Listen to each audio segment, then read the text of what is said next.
Dans le cadre de l'évaluation du projet de réforme et de rajeunissement de l'administration publique, une équipe conjointe du gouvernement composée du ministre d'État à la fonction publique et du vice-ministre des Finances a échangé lundi 6 novembre 2017 au cabinet du ministre des Finances avec une délégation de la Banque mondiale conduite par son directeur des opérations en RDC et composée notamment de M. Hicham Wali, manager du secteur gouvernance à la Banque mondiale. Les discussions ont porté sur la mise en œuvre effective des activités au regard des objectifs assignés à ce projet. Alors, ce sont des partenaires traditionnels.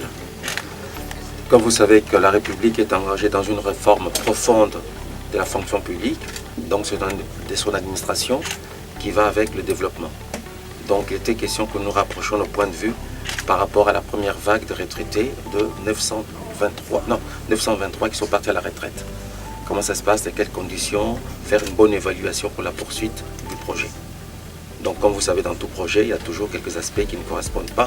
On discute et on trouve toujours des bonnes solutions pour nos retraités. La mission du délégué de la Banque s'est poursuivie par une visite, mardi 7 novembre, des différentes agences gouvernementales œuvrant pour la réforme de l'administration publique. Première étape, le ministère de la fonction publique qui abrite les locaux de l'ENA, École nationale d'administration.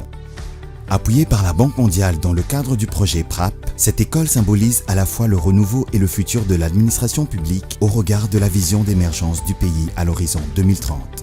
La rencontre est ponctuée par une visite guidée des installations de l'ENA, des échanges avec des officiels, ainsi que les étudiants qui sont appelés à intégrer l'administration publique.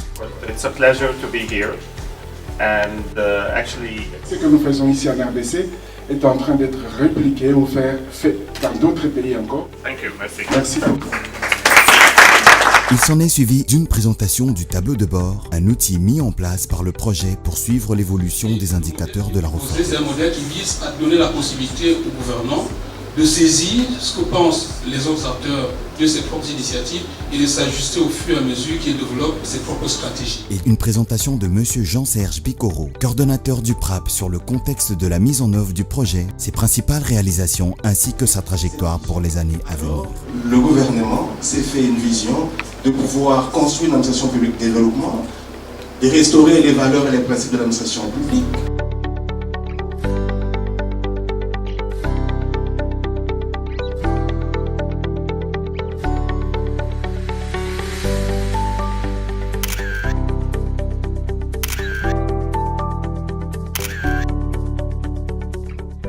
Toujours dans le but de palper du doigt les réalisations du PRAP, la délégation a par la suite mis le cap sur le Centre national de coordination à la formation au développement, CENACOF en sigle.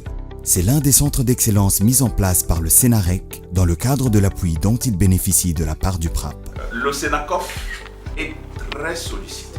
Monsieur Hicham Wali y a eu une série d'entretiens avec les gestionnaires des différentes agences congolaises appuyées par la Banque mondiale via le projet PRAP. Il s'agit notamment du directeur général de CENACOF, du coordonnateur de CENAREC, ainsi que du chargé de mission de la Caisse nationale de sécurité sociale de l'administration publique. Ils sont tous revenus sur l'apport ô combien important de la Banque mondiale dans la réalisation des missions de leurs structures respectives. Le CENACOF a besoin encore beaucoup plus d'espace.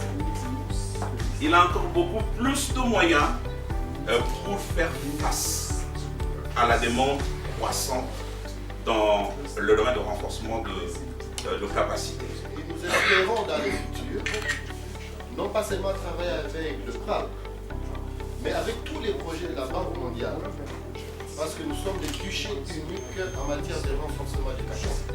Une autre difficulté, c'est la régularité dans les paiements de ces pensions, qui n'étaient toujours pas payées chaque mois de façon régulière.